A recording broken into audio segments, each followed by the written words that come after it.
How about now? I can There hear we you. go. I can hear you. Okay. That's weird. So it gives me a window when I first open up and it asks me if I want to join the computer audio, but it also gives me an option to test my microphone.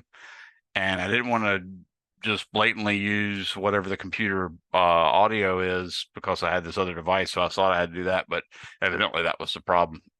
So I just went back and it worked that time. So thank goodness everybody can hear me. That was worrying me for a little bit there. Still got about 2 minutes, so feel free to ask me questions if you have them. I was telling everybody that we have completed test 7, which was on 25 and 26. There's a test on 27 and 28 that's test 8. So I'm going to open that practice test up, and you guys have until Monday night to do it. So that'll just be another test under your belt. I've already got the practice test made, and I'm also going to make a practice final. I've actually got that just about made. I should open that tonight, or if worst case scenario, it should be ready by tomorrow morning. Your exam, it seems like maybe I'm just going to let you guys do your exam online, but you're going to have to all do it at the same time, basically. So it'll be during your lab time right after class on Tuesday. I think that's when your lab time is normally, right after class, right? Yes, sir. 30 minutes or so. Yeah, it's not a big deal. If you start 30, 45 minutes late, it's not a big deal. It's just a matter of I don't want anybody to be able to completely finish their test before someone else starts taking it for obvious reasons, but that should do it. And I'm just going to let you do it with the lockdown browser and the Respondus monitor. So just make sure you follow all the steps and all that good stuff. Show me your work environment and all that good stuff, and you should be good to go. And then you said you have a practice test up tonight? Yeah, I'll email everybody when it's actually up. I know I'll have the practice test. I've already got it made basically. So I know I have the practice test up tonight, and I've got the practice final made, but it's in a different course. So sometimes what happens is when I make it up in a different course and then I transfer it over here, it loses all the questions. So I don't know if that's going to happen again. Hopefully it won't, but it could. Professor Younger, Yes. I have two questions. Okay. One being, is there any benefit for me to do the extra credit assignments on my lab and mastering, like the extra chapters, if I already have a good enough grade for the homework grade? Not really. I'd say the only thing that might do you some good is perhaps some of the quantum mechanics or some of the relativity stuff. And even that really depends on what your branch of engineering or science that you're going into. Normally you would, this course is a 3-semester sequence. So normally you'd get a 3rd semester that would include nuclear physics, elementary particle physics, cosmology, quantum mechanics, relativity. You're not getting that. And normally we try to fit in some quantum mechanics at the end of the semester, but we weren't able to do that this time. So I would say it wouldn't hurt you if you had covered some relativity, which hopefully you got in 241. But if you didn't, that would be chapter 36. So that's worthwhile doing. Chapter 37 and 38 would be worthwhile doing, but it's not really worthwhile in the sense that it's going to help your grade. It's just worthwhile in the sense that it'll help you have a better understanding later, because a lot of times what happens is you end up getting relativity in a course where they already expect you to know some relativity. And they expect it because it's the 3rd semester of this course. So if you end up having to do something like that, that could be problematic. Same thing with quantum mechanics. So if you ever had to take solid state physics or material science stuff, sometimes you're going to have to require you to have some knowledge of quantum mechanics. Okay, awesome. Thank you. And then one more question. Did you get my email regarding test 6? Yes, I think I did. I remembered seeing it, but I'm trying to remind myself now. Let's see. It was just about, like, I wasn't able to see the questions, and I didn't want to email you over Thanksgiving break because that's kind of a break. That's what it was. Yeah, I remember saying that. I couldn't figure out what was wrong. It worked fine when I opened it. Let me check it again now. You said your test 6, when you opened it, it didn't show the questions, right? Right. Yeah, And so it's locked now, so I can't really go back and do it. Yeah, it shows all the questions right here. And let me try doing something else. Let me see if I can do. I'm gonna do a view of it just to see. And you said it's test 6. Yeah, and I remember you saying something about practice test 6, just like don't do practice test 6, do like 7 or something, or 7 covering 6. So it was the Gotcha. same thing, practice test 6, that it showed nothing. Yeah, that's weird. Yeah, I'm looking at it right now. And it seems to be working fine for me. I'll try to. I mean, the problem is I really want you to have experience taking this test, but I don't want to overburden you with it. So what I'll try to do is open it back up in hopes to see what's going to happen. But it looks like it's only 11 questions long. It looks like it's got the right number of points and everything. So I don't know what's happened. Did anybody take test 6? Test So 6 was on. Go ahead. when I tried to take test 6, I had the same issue. I sent you a message on Canvas about it. But so it's Yeah. showing test 5 and test 6 are both on chapters 23 and 24. Yeah, that's what I just noticed. I think that's the problem. So Yeah, it like also you had didn't work for me. Okay, cool. you had extended test 5 after like people hadn't taken it. Gotcha. I was one of those people, and so like I took test 5 when you extended the due date, and then test 6 was like 2 or 3 days after that, and so I opened it right afterwards. I was like, oh, it's the same chapters, I might as well take it, and it had no questions on it, and when I hit submit, it gave me a 0 out of 100. Gotcha. So, yeah, don't worry about test 6 at all. I see now. Yeah, and I think I discovered that last week that it was the same chapters. So yeah, test 5 is plenty good. What I'll do is I'll go in and I'll look at everybody's grade, and if anybody has a higher score on test 6, which I don't think will happen, than they have on test 5, then I'll copy that score into test 5, and only test 5 will count. I did have a question. So you sent a message out, I think sometime last week, about like the chapters that like are due for like homework and stuff. You said it goes up to 31. Have we done 31 yet, like in class? No, that was supposed to be tonight and next time. But it's really a cursory covering of it. I'll pretty much tell you what you got to know. There's an extra term that Maxwell decided had to be added to Ampere's law, and I'll do that derivation. But really, to be honest with you, without that particular term, you can't get the wave equation. And the wave equation has a very specific solution. So it has sort of like when you did chapter 14 and 15 and 241. Remember how they give you like x is t is equal to 32.8 centimeters times cosine of 8.64 t minus 3 pi or something like that. And you can look at that actual solution, and from that figure out what omega is, figure out what frequency is, what the period is, what the amplitude is. That's the kind of stuff we're going to be doing for 31. So it shouldn't be too terribly hard. You also have stuff like using what I call the kindergartner's wave equation, which is velocity equals frequency times wavelength. So you need to know the electromagnetic spectrum, which is I have a mnemonic that I use for that. It's great excess undermines various industries' Marxism rules. And I'll type it up for you guys right now. I'm doing that. Hold on. I also had a question regarding the final. Okay. Hold on a second with that.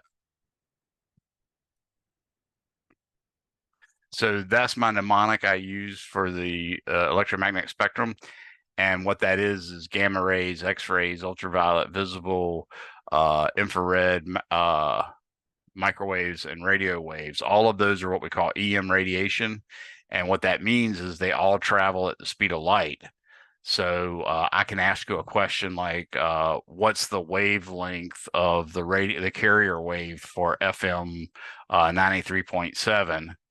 And velocity equals frequency times wavelength, and it feels like you only have one of those pieces of information. Like 93.7 might mean something, and it does. It means 93.7 megahertz. So you would put 93.7 times 10 to the 6 for the wavelength. But the other part that you know is because it's electromagnetic radiation, you know the speed is 3.00 times 10 to the 8th meters per second. So you can solve for the frequency. Similarly, when you do the V equals F times lambda for AM, I could say, for instance, AM 850. Well, that means kilohertz. So you say 850 times 10 to the third is the frequency of the carrier wave for AM 850, and then you can solve for the wavelength. I might have said wavelength and frequency backwards on that previous example, so just check me if I did. Go ahead with your question now about the final. So is the final going to be structured like last test or like the first test? Because last test, the weighting of the questions was like it was all over the place. Because like the Yeah, first, some of them were big points and some of them were small points. yeah, and Like, those for me, those the ones that were worth big points, I was not good at because like they weren't similar to the ones on the practice tests, which I was yeah. under the understanding that if I was good at the practice tests, I'd be good at the test, and Yeah, that was not and the case. so they'll definitely be more like the previous test, not that last one. Not only that, I still owe you guys some credit on that because I screwed up part of the test. All of that will be fixed no later than Friday. I hope it'll be fixed before then, so you will know when you go to take your final what your grade is going into it. So that the only thing you might not know, and that depends on your lab instructor, is regarding your labs. But normally she gets her labs in well before the week of the exam, so you might even know those Friday. But yeah, the only time I'll on this final that I'm likely to count things as extra points is if there's maybe one where I actually ask you to actually derive using Gauss's law or derive using Ampere's law. That one might count a little bit more, or in general concept questions. If I give you a concept question, that might count a little bit less. But my intent is to do somewhere around 20, 25 questions, and ideally I'd like them all to have the same value so that I can have 3 or 4, maybe 5 problems that I consider a little bit tough, but because they're a little bit tough and still count the same, you can make up for it by knowing how to do the what we call the chucker problems, which are, simple stuff like electromotive force is equal to BLV for any conductor of length L in a magnetic field B, moving with velocity V perpendicular to the magnetic field.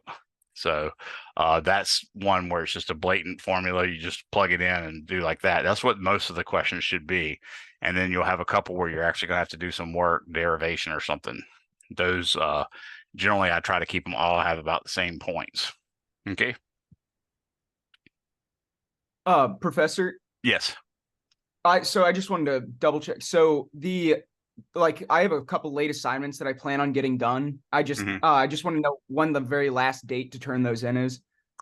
So generally speaking, if it's something that you were turning into me, which it's not because you're not a lab, the homeworks are going to be late based on and they're going to have points deducted based on the rule that I set up for grading within my lab and mastering.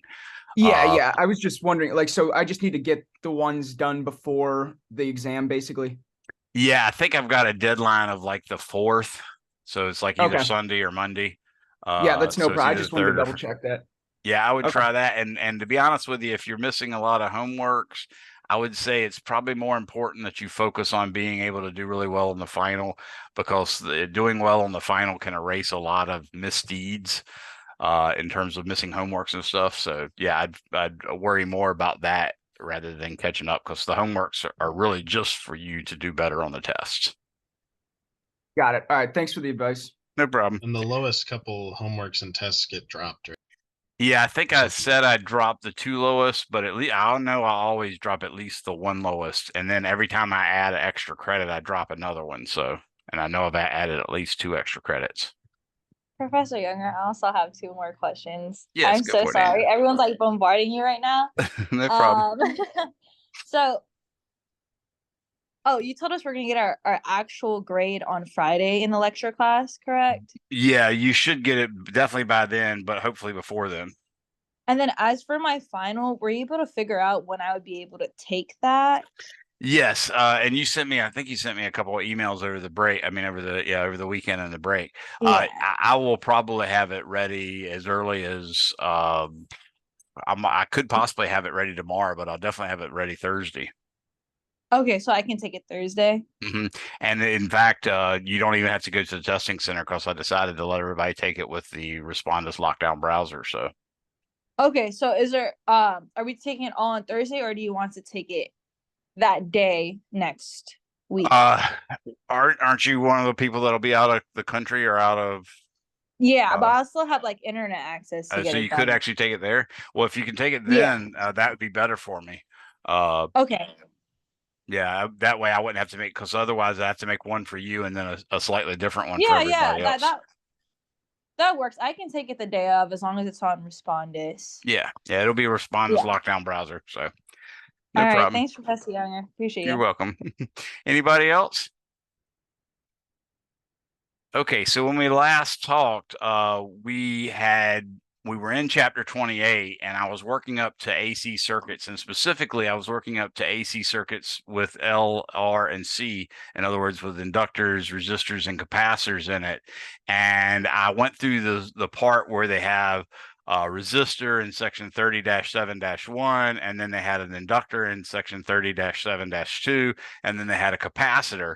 And in those derivations, I was able to show you that basically Eli the Iceman is the rule. And Eli the Iceman specifically means the electromotive force leads the current in a inductor. Notice that's ELI, electromotive force E, leads the current I in an inductor L. So that's what we get Eli from. And then Iceman is the current leads the EMF in a capacitor. And that sets us up to do a phasor diagram. And that also derived a formula for the actual impedance and reactance for the circuit. So the reactance is sort of like something like resistance, but it's for a particular item. So when you talk about reactance, you're thinking, okay, there's an Ohm's law sort of scenario where V equals I times, normally R would be the case in Ohm's law for a resistor, but in this case, it's V equals I times X, where X is either XL for the inductor or XC for the capacitor. And you have to know those quantities as well. So I did all that derivation works. Now we're going to just apply it to a particular circuit, and I'll have to show you that with regards to a phasor diagram. So I've got the document open right now, and I'm going to go ahead and share it with everybody, and we'll walk you through this particular problem. So hopefully we'll be able to get all this to work. So give that a second to come up. I'm going to write across the top that we have Eli the Iceman, so y'all will know what I'm talking about. So Eli the Ice Man. Actually, I'll just make a lowercase m. Okay, and this means EMF leads current in an inductor.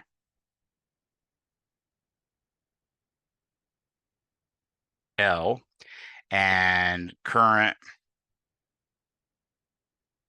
leads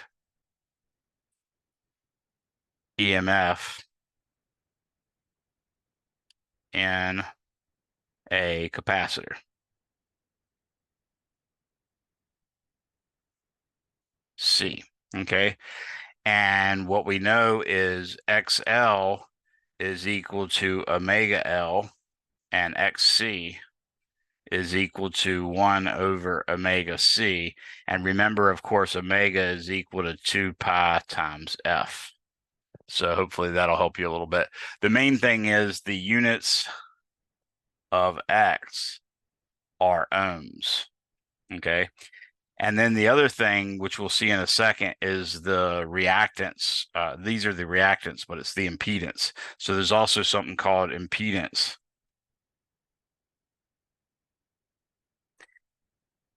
and that's a quantity Z, and we'll work that out. So we're going to use all this stuff, but what I'm going to do is I'm going to give you an example circuit. So let's imagine we have an AC source down here that looks like that, and in it is a wire that comes up, and that wire is going to run into a capacitor, and then that's going to run into a resistor, say, and then that's going to run into an inductor. Okay, this C, I'm going to say is, let's try 24.0 microfarads. This R is, let's say, 50.0 ohms. And this inductor L, let's say that is 60.0 millihenries. And let's say our voltage is 50 volts and that it has a frequency of 500 hertz. And I'm going to put a decimal after that to make it seem like I have 3 sig figs. In fact, I'm going to go ahead and erase that 50 and call it 50.0. So that's 50.0 volts. Okay, so it looks like everything has 3 sig figs. What we want to do is, this is the problem.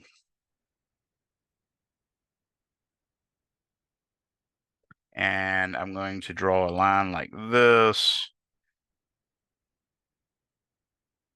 Okay, and what I want to know is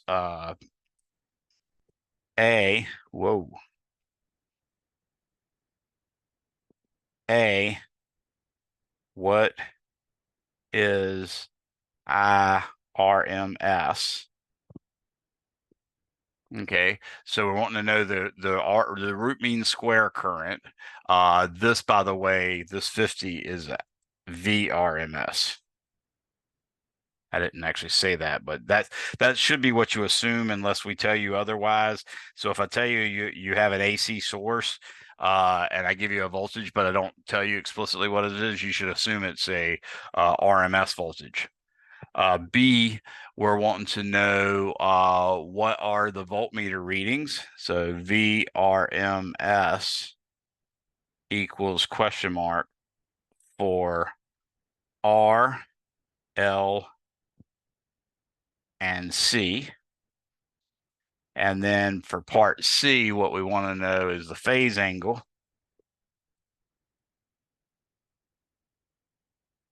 Which a lot of this wording should sound completely foreign to you unless you've actually worked with AC circuits before.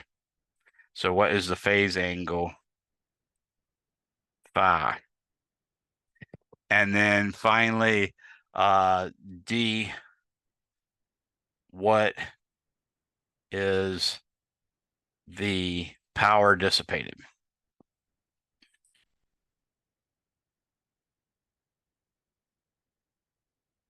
Okay, so we're going to try to figure out all those questions. It shouldn't be too terribly hard. Here's where our solution comes into play. What I'm going to do is make use of the phasor diagrams, because in principle, what you would do with this kind of circuit is you create a differential equation, and then you take some initial conditions down and you solve the differential equation, and that's quite nasty. It can get really ugly. And then your initial conditions, you implement all that, and all the stuff could be, it works out, and it's not too terribly hard, but it's a lot easier doing what I'm saying right here. So what I'm going to do is show you a phasor diagram, and I'm going to do it right here in red. And hopefully that will help you guys better understand how to deal with the AC circuit. Your book has some problems in the back of it. I think 81's one of them. Might be 81 or 89, something like that. Oh, no, it's 89, 91, and 96, where it allows you to examine other AC circuits other than these that are all in series. So what, for instance, would happen if you had an AC source in parallel with a resistor that's in parallel with a capacitor that's in parallel with an inductor? All that kind of stuff is what we're looking at. So with a phasor diagram, what you do is you draw a coordinate system And this part is kind of odd, but I'll tell you what's really going on here is you have an x-axis that is like what we can actually measure. That's real stuff. And then there's a y-axis that's actually the imaginary axis. Okay, so when I say something like Eli, what I'm saying is the voltage is 90 degrees ahead of the current. And what we see here is the current is going to be basically the same for all of these, because conservation of charge dictates that once, 3 coulombs of charge leaves the left hand side of that power supply, all of the circuit parts are going to get 3 coulombs of charge. So there's no ifs, ands, or buts about it. Now the voltages can do quite a bit of different stuff. So what I'm going to start off drawing here is I'm going to draw a current over here, and that's going to be the current that's coming from the AC source. And all we know is that it is I is equal to I0 times, basically you can take some kind of cosine function or whatever you want to do. Doesn't really matter too much. But if you look back at the previous sections where we did 30-7-1, 30-7-2, 30-7-3, and that sort of stuff, that was what we were looking at. So we'd say I0 is equal to cosine, or I0 times cosine omega t is what the current is. Okay. Now, what we learned when we examined the resistor is that the voltage is actually exactly in phase. The voltage across the capacitor, or across the resistor, is exactly in phase with the voltage, with the current through the resistor. So this is VC, and that's going to be equal to, basically you can say V0 sine omega t, and you see that it's immediately in phase. But what you got to realize is V0 is just I0 times R, and then times sine omega t. So that's what we mean when we're talking about the current and resistance are in, or excuse me, the current and the voltage are in phase for a resistor. And I don't know why I wrote capacitor there, but I clearly did. So let's do this. That's the voltage across the resistor. And make sure that R looks enough like an R. So that's good there. Okay. So that's what's going on with the resistor. That's what we learned in section 30-7-1. 30-7-2, we learned that the inductor was actually the L part, and the voltage is actually ahead of the current in that one by 90 degrees. So what we see here is we have the voltage for the inductor, V sub L, is actually going to be equal to I0 times X sub L. And in this case, it's times the sine of omega t plus pi over 2. That plus pi over 2 is what we discovered, and that's what told us that it was ahead by 90 degrees. And then back here, and I'm drawing, by drawing these arrows certain lengths, I'm making certain assumptions. Like, for instance, I'm thinking that the reactance for the inductance is bigger than the reactance for the capacitor. That's why that VL vector is so much longer than the VC vector. The VC vector is going to be I0 times XC times the sine again, but this time it's omega t minus pi over 2. So that's where we get ice, and the other one's where we get Eli. So just for the record, we'll say Eli, and just for the record, we'll say ice, like that. Okay. Now, after a certain amount of time, what's going to happen is, let's do another color here so I don't have to crowd up the joint. After a time t, oops, that is not the right color. After a time t, this theta will be equal to omega t, and this will be VC, and then 90 degrees ahead of that will be VL, and then 90 degrees behind that will be VC. So if you wanted to at any particular time, if you wanted to find out exactly what the voltage across the capacitor is, you draw a vertical line from the end of that little VC green vector and find out how long the X component is. Notice that's in the positive direction. Then you draw a vertical line from the VL. Notice that that casts a shadow on the negative X-axis. So that would be a negative voltage across the inductor. And then you draw another vertical line from the VC up to the X-axis, which again is positive, and that would be the voltage across the capacitor at any point in time. And that's how you could get them at any point in time. What we're going to calculate, though, is the root mean square voltage across each one. So that's if you actually connected, say, a multimeter to the actual device, it would read what the RMS is, because each of these are going through a cycle thing. But oddly enough, the cycle thing for the inductor has the voltage going up and down 90 degrees ahead of the current, and the voltage for the capacitor has the voltage going up and down like the current, but again behind the current, and the resistor has the voltage going up and down in phase with the current. So that's really what's going on here. And from that, I think you can see, I'm going to do yet another color. Let's do this fancy pink. So you can see that the X component really is, at least when it's when the thing was horizontal, the X component is just the length of VC.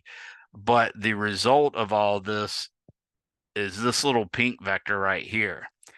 And that little pink vector is the voltage, in some sense, of the circuit. And what this angle is called the phase angle. And what you can see is that we're going to say a voltage. Whoa. We're going to say there exists a voltage across the circuit, and that's represented by this little guy. And that's equal to I times Z, where Z is the impedance that I talked about here. And that's going to be I times the square root of, now we're going to just take R squared plus XL minus XC squared. So this little component over here, the one that's perpendicular to the dark green vector, that one has a length of XL minus XC, and the horizontal one has a length of just R. So you're using the Pythagorean theorem. So that's how all that works. That's how that phase works. You can see, for instance, that the inverse tangent of phi is equal to opposite over adjacent, which is, of course, opposite is XL minus XC, and then adjacent is just R. So that works. But you could also say, and I shouldn't have said cosine inverse, that's just our tangent inverse, that should just be tangent. There you go. Similarly, you could also say, I'm going to use a different color now.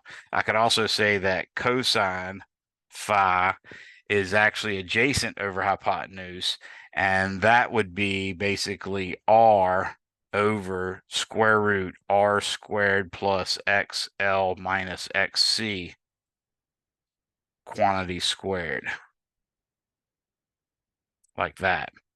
Okay, that comes in handy, as we'll see, because that's related to the power. It's basically called the convert, or the power factor, the cosine is.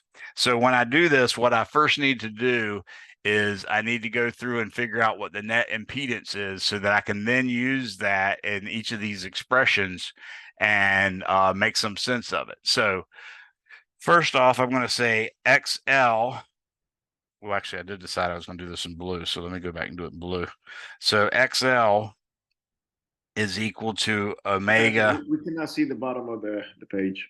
Oh, you can't? Okay. Can you now? Yeah, Yes. it's just, okay, there you go. Sorry about it being so small. And these formulas are all in your book, of course, too, but still, you should be able to see that. So that's XL minus XC in there. We're going to do it again when we actually do the calculation, so don't worry too much about that. But what we're going to do here is we're going to say 2 times pi times 500 hertz. Okay. And then times XL times L. And what we said was L was equal to 60 times 10 to the negative 3 henries. Okay. So when I compute that, I'm going to get 2 times 3.14159 times 500 times 60 e to the negative 3. And that gives me 188.5, 188. And since that's 5, I need to carry 2 digits that are not correct. So I'm going to say 4, 9, like that. And that's ohms. So that's the reactance. That's called the inductive reactance. There's also an XC, and the XC is 1 divided by 2 times pi times 500 hertz times C, which we said was 24 microfarads. So I'm going to say 24.0 times 10 to the negative 6. Whoa, that did not turn out well. So this is going to be 24.0 times 10 to the negative 6 farads. And what I'll get is 1 divided by 2 times 3.14159 times 500 times 24 e to the negative 6, close parentheses. And that gives me 13.2. So I'll call that 13.26. One extra sig fig there. And that's ohms as well. This was farads. And of course, we already know the resistance. So now I can say that Z is equal to the square root of R squared. And R, of course, is 50. So I'm going to say 50.0. I'm going to leave the units off here just for room. Now I've got to do XL minus XC. And this is going to be 188.49 minus 13.26. That's all going to be squared. And then I got to take the square root of all that. So I'm going to get 50 squared plus 188.49 minus 13.26, close parentheses, square that. That gives me the square root of 33,206, which is 2 extra sig figs more than I should have. So now I'm going to take the square root of that. And that gives me 182.2. So this is 182.2 ohms, and that's called our impedance. Okay.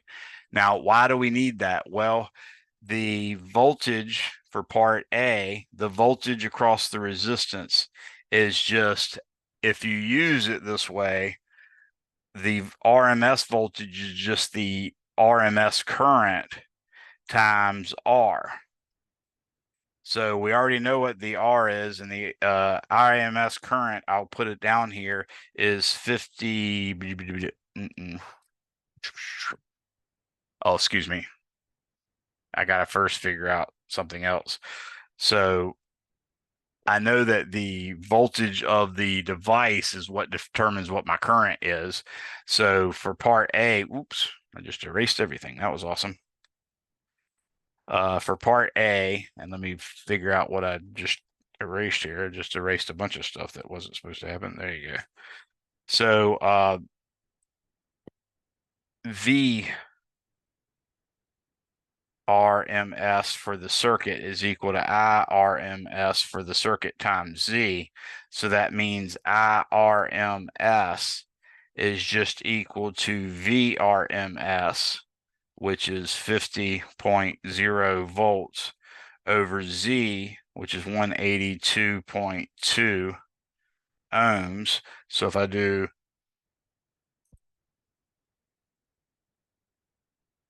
That gives me 0.2744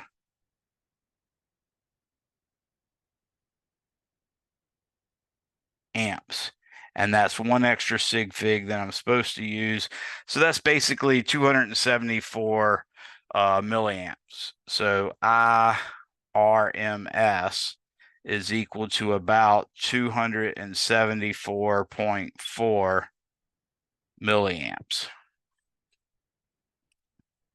So that's the answer to part A. Anybody have any questions on that part? So the second part, they want to know what's the RMS for each of the individual components. And that's the beauty of using RMS is you can put in RMS and out pops RMS. So I'm going to go to the next page and say part B. So V R RMS is equal to I RMS times R. So in this case, I get two, actually I should keep it as, I should keep it as actual amps. So I'll say 0.274, not that, 4 amps times the R, which we said was 50.0 ohms. So I'm going to say times 50, and that should give me 13.72. Again, carrying one extra sig fig, and that's VRMS. Actually, I put that so close, it wasn't easy to see that that was a 1 next to it. Okay, now we do the same thing for V, let's say VC. RMS is just equal to IRMS times XC. So this is again 0.2744 amps times, in this case, I think we had XC was 13.26. So times 13.26 ohms. So I want to multiply 0.2744 times 13.26. And that gives me 3.638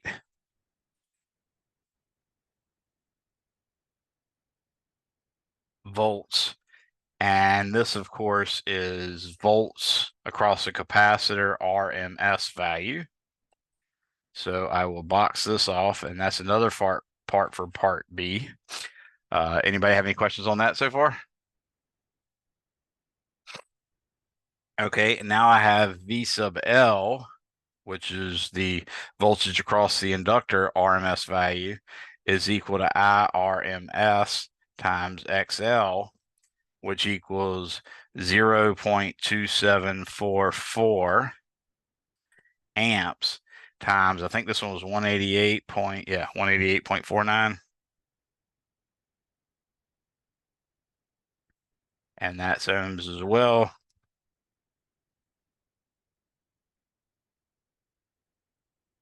So I'm going to say this times 188.49, and this gives me 51.72.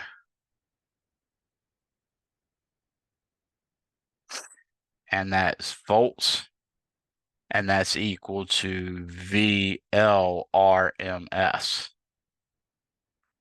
Now, one of the main reasons we're calculating that is I want you to see that, in fact, if you add these three voltages, you get 51.7 plus 3.63. That's about what, 54, 55.3. And then another 13, that's about 68. Notice that's way higher than the RMS voltage for the circuit. The RMS voltage for the circuit is just 50 volts. So that's completely normal, though, because the reason that they're saying that is that's the average over a whole cycle. In other words, they take the voltage over an entire cycle and they square it. Then they integrate that over one whole cycle, in other words, one whole period, and then they take the square root of that, and that's the root mean square. but you wouldn't find at any point in time a voltage across the resistance being 13, a voltage across the capacitance being 3.6, and a voltage across the inductor being 51. That's never going to happen all at the same time. That's why you don't have to worry about it not adding up. Does that make sense to everyone? All right. So now we're going to do part C, which is the phase angle. So we'll use, since I wrote the cosine in such a way that it wasn't easy to see, I'm going to use the cosine is equal to R over, that's adjacent over hypotenuse. So that's just R over Z, which is equal to 50.0 ohms, right? Yeah, 50.0 ohms divided by, we got, what was it? 182.2 ohms was the net impedance. So 182.2 ohms. So that says phi is equal to the inverse cosine of 50.0 over 182.2. So the phase angle is going to turn out to be 50 divided by 182.2. And now I'm going to take the inverse cosine of that. And that's the inverse cosine of 0.2744, by the way. So I end up getting about 74.07 degrees, and that's one extra sig fig. So that's what the phase angle is.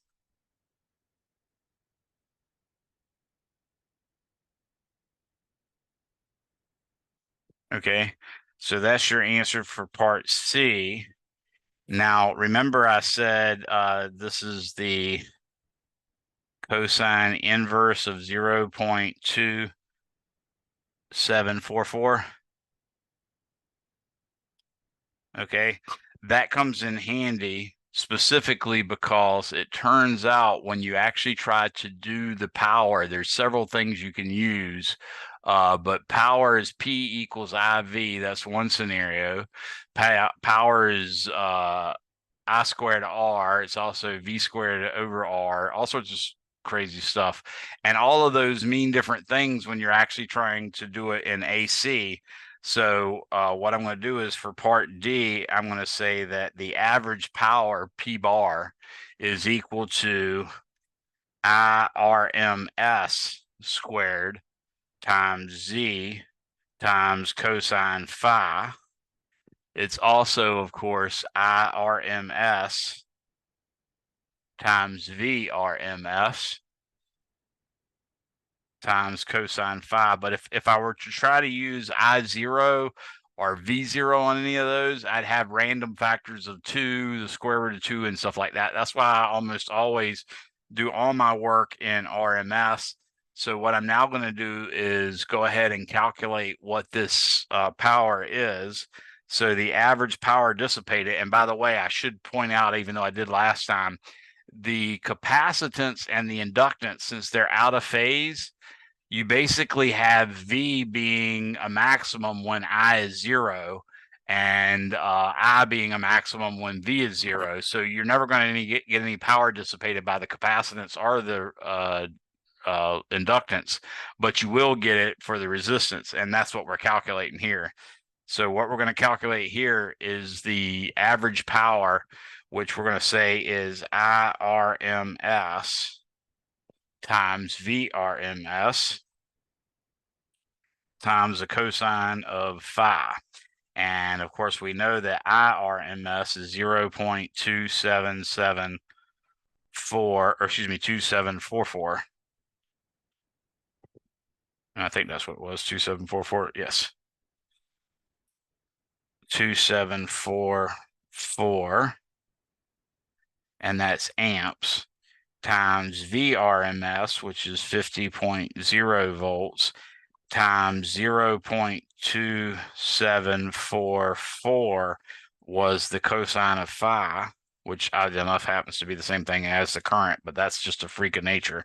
So 0.2744 times 50 times 0.2744 gives me 3.765 or 3.76. And then since it's not exactly 5, it's 47. I want to make sure I include both of those.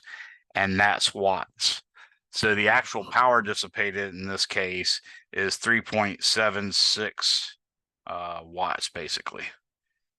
Any questions on that? So that's it. That's how you treat a AC circuit. Your book does talk about resonance. What I will tell you is that if you look at the formula, so regarding resonance, let's go ahead and do this, break this off. Notice your Z, whoa, Nelly. Notice that your Z, the impedance, is equal to the square root of R squared plus XL minus XC squared. And that implies I is, I don't know why I subscripted that. I is a maxima when when Z is minima or minimum. So XL equals XC implies Z is a minimum. Oops. Oh, I really want to put an A there. Ooh, I can't believe I did that earlier too. So that's Z is a minimum, and that implies I is a max. So that's what resonance is about. And you can do that, for instance, if you have resonance, that means you get the most output from the circuit. And that can happen by you making sure XL and XC are equal. If you do that, that's a very specific frequency at which that happens at. And if you set up your circuit so that like you're tuning into a particular radio station, that radio station will have that frequency that makes XL equal to XC. And then it will be, it will hit an amplifier, and then the amplifier can amplify that signal. I'm not going to require you to do anything with resonance in AC circuits, nor am I going to require you to do impedance, nor am I going to require you to do three-phase or AC. But those three things are topics you should probably read over, and I tried to remove them from the question banks for the practice final. But they might pop up in there, but I will make sure they're not in the final. Okay. Any questions on that? All right. So that basically finishes off chapter 30. What I want to do now is go into chapter 31 and specifically a shortened version of chapter 31. So first off, what we have is Ampere's law, which says the closed integral of B dot dl is equal to mu 0 I enclosed. Y'all all recall that, hopefully. And what I want you to think about is imagine this wire coming in like this, and then the wire runs into, say, a capacitor. And let's say the capacitor is right here like this. And then the wire leaves like that. Okay. Now, if you were, for instance, assuming some kind of currents flowing through here and here, then you could take an Amperian loop like we've been doing, and you would actually have to do it this way, down and in front of the wire. And then back here behind the wire, it's going to go up like that. That's your Amperian loop. But the nature of this closed integral of B dot dl is that it came from a different integral, and that integral was an integral of a curl. It was the curl of B over a surface, and that surface was bound by this curve. So when I try to apply the left-hand side of B dot dl, the left-hand side of the integral of B dot dl is supposed to be applied to any surface that's bound by that curve. So one particular surface, for instance, might be this guy.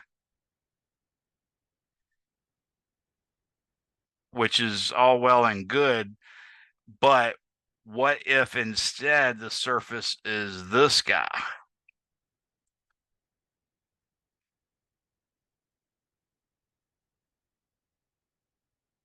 Notice how it goes right in between those two plates. And if it goes between those plates, we know that in fact, no actual charges jump from the left plate to the right plate. In fact, if it did, that would be the capacitor failing.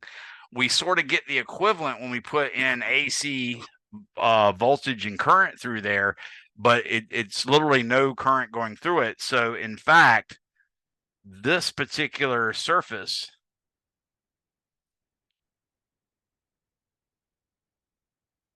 implies I enclosed is equal to 0. So if we use that as our surface, we would get that there's no magnetic field going through the middle of that little loop. And that's what Maxwell saw and said, well, I need to fix that. Something's got to happen. So it's one of those things where, just like we did before, remember when I derived the energy stored in a electric field, and then I did later the energy stored in a magnetic field. For the electric field, I got epsilon 1/2 epsilon 0 E squared. And then for the magnetic field, I got 1/2 times mu 0 times the magnetic field squared. Well, I did those in the case of the electric field for a capacitor, but it turned out to give me the right answer that was generally right, even though I did it for a capacitor. And the same thing happened when I did it for a solenoid on the magnetic field. Well, it turns out you can do the same thing here, is you can think about what exactly has units like a current when you're talking about a capacitor. So you can actually say something along the lines of, I need something that looks like a current that I can follow after a mu 0. And in doing so, I want that quantity to come out like a current. And in fact, they called it the displacement current. So that's what I'm going to do now. I'm going to say, we know C equals QV. Okay. And for a capacitor, of course, we know that that implies that the Q, excuse me, I said Q equals CV. Let me erase that. It's actually C, whoa, no. It's actually C equals Q over V. And from that, we can say Q is equal to CV. And C, we know for a parallel plate capacitor, is epsilon 0 A over D, where A is the area of the plate and D is the separation between them. And then V we know as the electric field times the distance. So that's just E times D. So what you can see in doing that is ultimately you just get that this is epsilon 0 A times E. So we know that I is in general dq over dt. So we might think that I would be epsilon 0 d by dt of A times E. And if we think what A times E is, we might reach the conclusion that maybe this is pointing to electric flux. And that's exactly what it is. So we're going to say epsilon 0 times d phi E. Notice I subscripted it with a E instead of a B. And that should be our displacement current. And again, this name, displacement current, is partly a descriptive term, but it's a descriptive term about a current that was based on an idea or a theory that didn't pan out. So it doesn't have any really good physical meaning for us anymore. It's just historically what the name is. So don't try to find out exactly what they mean by displacement here, because it's not going to be fruitful for you. So with that in mind, what we have to do is say displacement current is epsilon 0 d phi E over dt. So now we can say Ampere's law with Maxwell's correction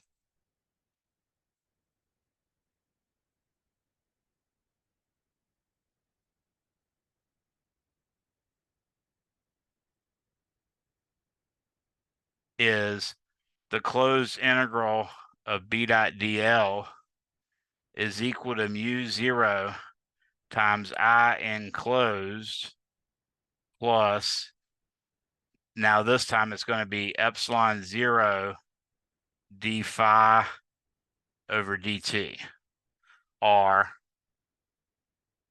since I wrote that so close to the edge, it's mu 0 I enclosed plus mu 0 epsilon 0 d phi e over dt. And that's the actual correct Maxwell's or Ampere's equation. Any questions on that? So now I can restate Maxwell's equations. And your book actually does a derivation of this in appendix, I think it's appendix F. But basically what we had was Gauss's law, which says the closed integral of E dot dA is equal to Q enclosed over epsilon naught. Well, it turns out if you do the exact same thing to the magnetic field, you just get 0. And both of these are called Gauss's law.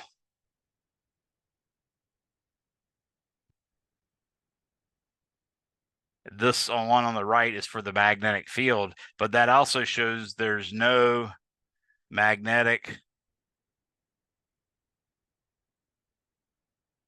monopoles. Okay, meaning we don't have any isolated north poles or south poles that exist. Therefore, you can't have something on the right-hand side that's like a source of magnetic field. So that's why that portion of Maxwell's equation has a 0 on it. That we'll call this 1, we'll call this 2. Now we also have the other equation, which was Faraday's law, and we can write it a little differently, but Faraday's law we can say is the closed integral of E dot dl is equal to, let's say, E, which is negative n d phi b over dt. In other words, E equals negative n d phi b over dt was the Faraday's law that we're familiar with. But I just wanted you to know that in principle that E is really an integral of E dot dl because that's the definition of voltage. So we get a similar expression for the other one, and this will be equation 4. And what that is the closed integral of B dot dl is equal to mu 0 I enclosed plus mu 0 epsilon 0 d phi e over dt. Now, all we really need to do to go from these Maxwell's equations in integral form to Maxwell's equation in differential form is we need to apply some integral theorems, some vector calculus theorems. One of them is called Gauss's law. So Gauss's law, or you might say Gauss's theorem, which basically says that the integral of E dot dA is actually equal to, what we're doing here is we're calculating the flux of the electric field outside of a surface that's closed. And what we find out is that's got to be equal to how much stuff is leaving it. And the word for leaving is divergence. So this is actually equal to the integral of del dot E dA. Okay, so that's the divergence of the electric field. And all this Gauss's theorem says is, hey, if you're claiming a bunch of stuff is leaving a volume, then we better be able to calculate exactly what's leaving the volume by calculating how much is leaving through the surface. So the left-hand side is us integrating over the surface to see how much is leaving, and the right-hand side is us telling you how much is leaving. So that's one of the equations. So from that alone, we can see that ultimately we're going to get the integral of the divergence of E dA. Actually, that's supposed to be a volume. Sorry about that. And actually, I'll do it this way. Okay. And this guy right here is also supposed to be a volume. Whoa, that went badly.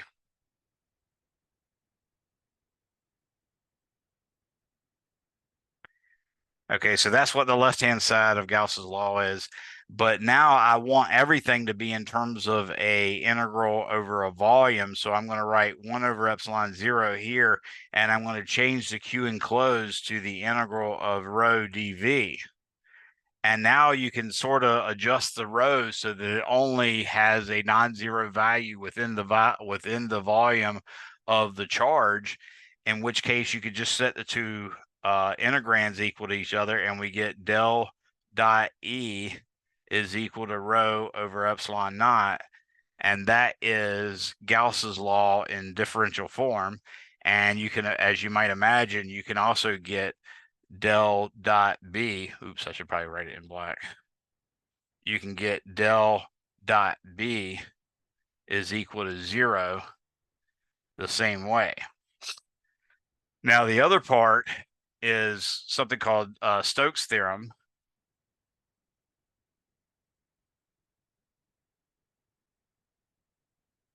And it's sort of like Gauss's theorem, but what it says is if you want to calculate the curl, which is how much something sort of swirls around on a surface. So if you want to calculate del cross E dotted with dA, then we can either calculate it by calculating the actual curl on the surface, or we can just take a contour around that surface and do a line integral around there to get a feel for how much of it's in sync with the circuit. So you get that this is actually equal to the integral of E dot dL. That's what Stokes' theorem says. So when you look at, for instance, Ampere's law, you'd say the closed integral of E dot dL is actually going to be equal to the integral of del cross E dotted with dA. And let's ignore the n right now. Just know the n is what you put in when you've got multiple circuits or whatever. But the main thing is you're going to have on the right hand side, you're going to have d phi over dt, which we can convert to partial with respect to t of the integral of b dot dA. Yes, because it was a magnetic field. So now you're seeing that we in fact have two integrals, del cross E dotted with dA and B dotted with dA. So this tells you that in fact del cross E, actually I should write it in black to be consistent with what I was doing before. So I now get del cross E is equal to, and there was a negative, which I dropped, by the way, is equal to negative partial of B with respect to T. And you can also see similarly that del cross B is equal to, looking back again, in this case, we're going to get mu 0 times j hat because I is equal to the integral of j dot dA. Okay, so that's where the j came from. Plus mu 0 epsilon 0 partial of E with respect to T. And that's our last two Maxwell's equations in differential form. So if you were taking a more advanced course, you'd have nothing but differential equations that you're working with, at least initially, and you would solve these differential equations. As you can see, these first two have no time dependence whatsoever. So if you're looking for how it's going to evolve in time, you really got to isolate yourself to looking at Ampere's and Faraday's law. Whereas if you want to talk about sources like J or rho, then you're going to use the divergence over here, and you're also going to use the J for Ampere's law as well. So that's the actual equations. It turns out you can put all those together, and when you do so, you get something like this, and I'll just say putting these together. And your book actually does this with a really ingenious derivation, but you can put them together in special ways. I have a way on my YouTube channel that you can check out. Your book does a different way. All of them is really wonderful, but basically what you end up getting is the second partial of E with respect to x squared. And in fact, it's something bigger than that. It's actually the second partial of E with respect to x squared plus the second partial of E with respect to y squared plus the second partial of E with respect to c squared, which is a operation that we define in vector calculus, but you're not necessarily required to know that. So we'll just treat it as one-dimensional. And the nature of a wave equation is always a second derivative in space and then a second derivative in time. Now, these two have to have the same units, and you can see it's E per x squared or E per meter squared, and on the right it's E per time squared. So if I were to multiply the bottom of the right-hand side by a velocity, then I would actually get meters per second times a second in the bottom, and the second would cancel out and that'd make it meters, but I need it squared. So I'd need 1 over the velocity squared. Okay. Well, when this was done by Maxwell, something really cool happened. He got something along the lines, and I'll put it this way instead, second partial of t with respect to time. Yeah, I'll do it this way. Actually, no, I don't want to do it that way. I'll say the second partial of E with respect to space is equal to mu 0 epsilon 0 second partial of E with respect to time squared.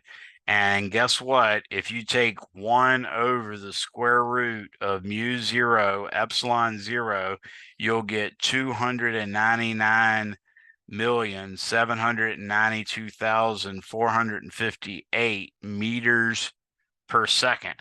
So when Maxwell put these equations together, he got one like this for the magnetic field, for the electric field, and then he got another one just like this for the magnetic field.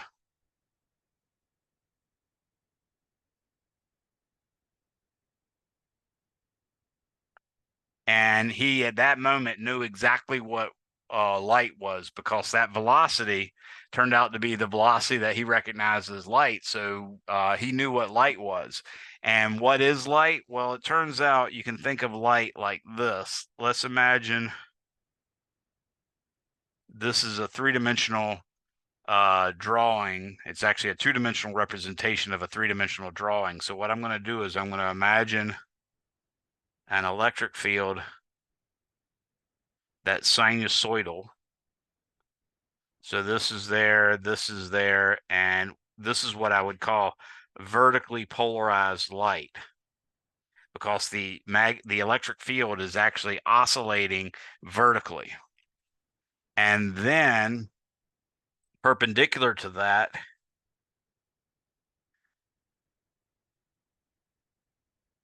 is a magnetic field like this, and the velocity is in fact this, which equals c times, let's say, the hat vector of E cross B. In other words, if you take the cross product of E and B in that order, and you divide it by its magnitude, then you'll get a unit vector, and that unit vector points in the direction of the velocity, and its magnitude, of course, for this vector is going to be c, because I got c times that.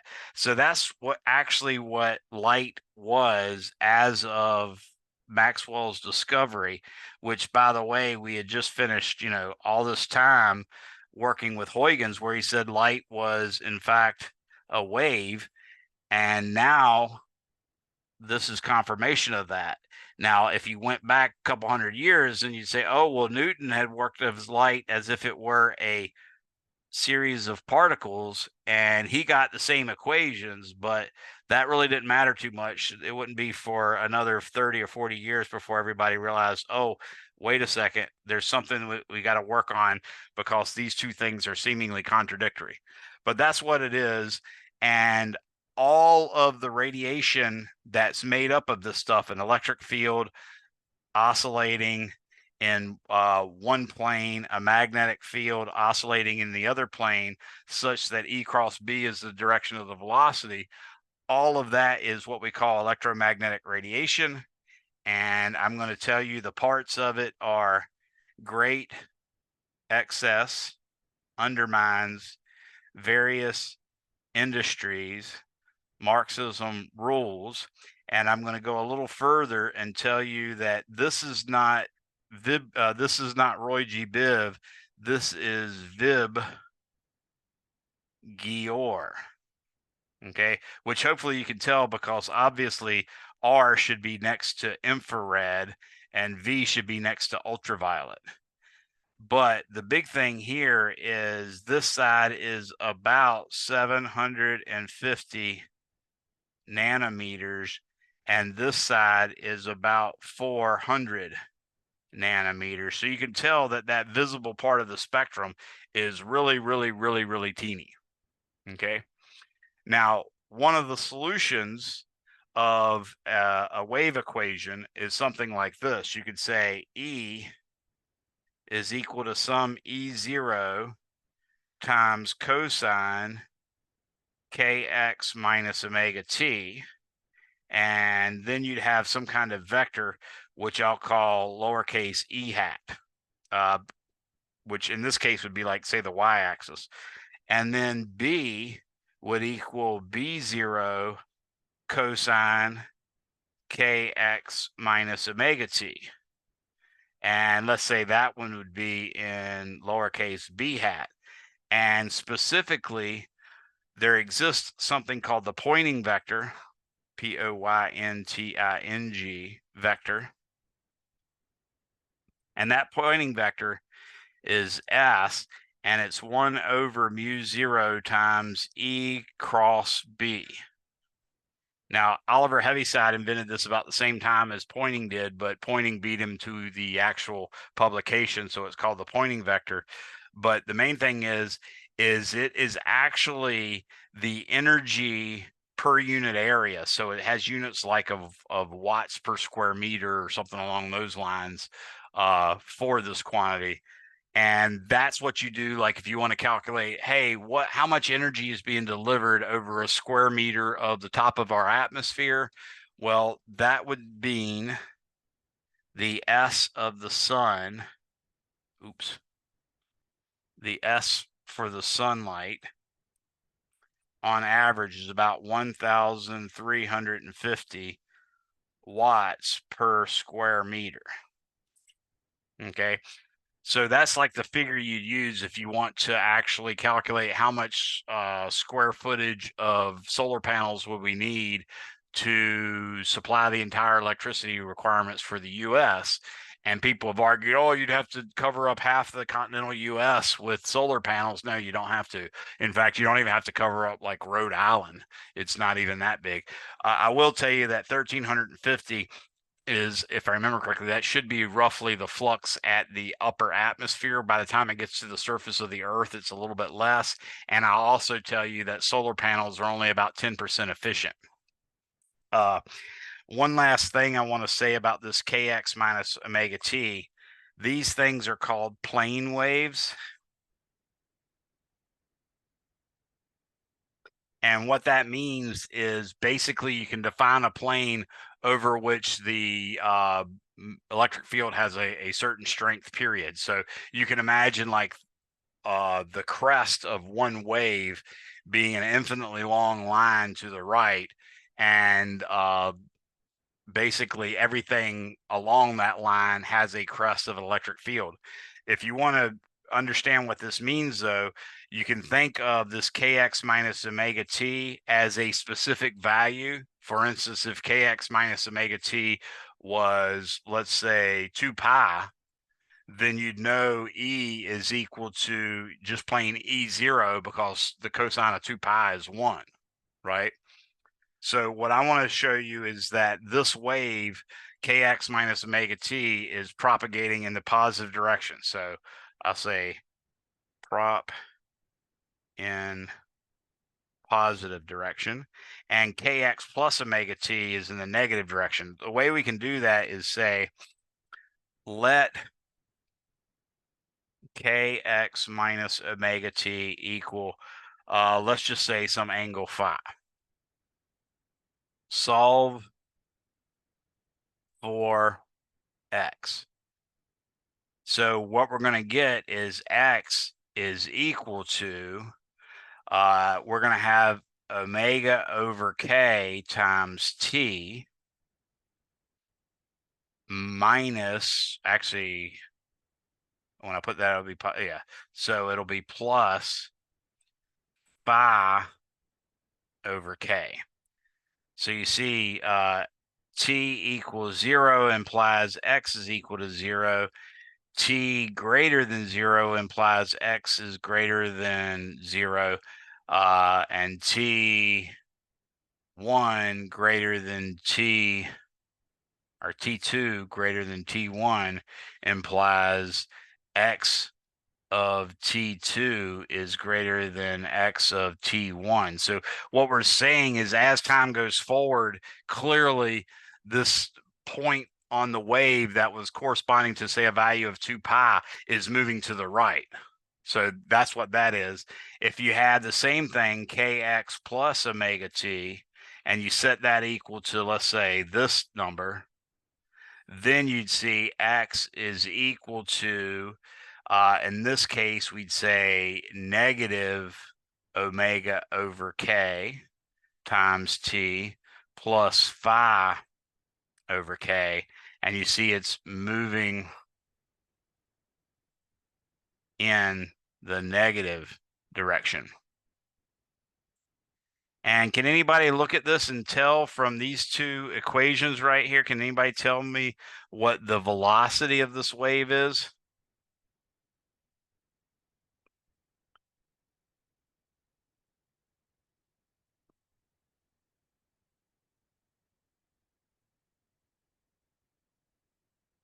Remember, it's like an equation, x equals x0 plus vt. So maybe comparing x equals v0, x equals x0 plus vt to that expression for x might help you. Anybody see it? How about this, omega over k? And I will tell you, omega is 2 pi times f, and f is 1 over t. So omega is equal to 2 pi over the period. And k is defined to be 2 pi over the wavelength. So if I put these in, I get 2 pi over the period over 2 pi over the wavelength, which equals wavelength over period, which equals wavelength times frequency. So this is the baby wave equation. And that's the one that you're going to use to figure out the wavelength, for instance, of 8:50 a.m. So what, and this will be the last part, what is wavelength of 8:50 a.m. and what is the wavelength of 93.7 FM? the key to doing that, I'm not going to calculate it, but the key to doing that is F is equal to 850 times 10 to the third hertz. And F is equal to 93.7 times 10 to the 6th hertz. V is equal to C, and V is equal to C, and that's it. Okay. So that's basically just about everything I'm going to ask you to be able to calculate. You're going to have to be able to calculate a pointing vector, at least its magnitude, know what it means, calculate wavelength if I give you a frequency and a speed, or if it's a particular radio wave, then or a particular EM wave, then you know the speed already. So all I have to do is give you the wavelength or the frequency, and you can give me the other one. So that's essentially all that you have to really be able to know. And then, of course, looking at these functions for the solutions to the wave equations. I'll cover more of this on Thursday, but you guys are free to go. And I'll wait for the last person to leave in case anybody has any questions.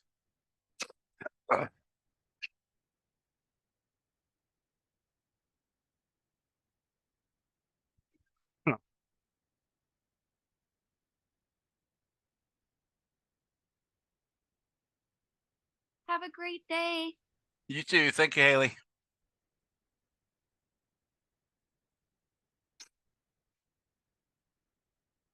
All right, that looks like it. It looks like everybody's gone. Bye, everybody. Have a good one.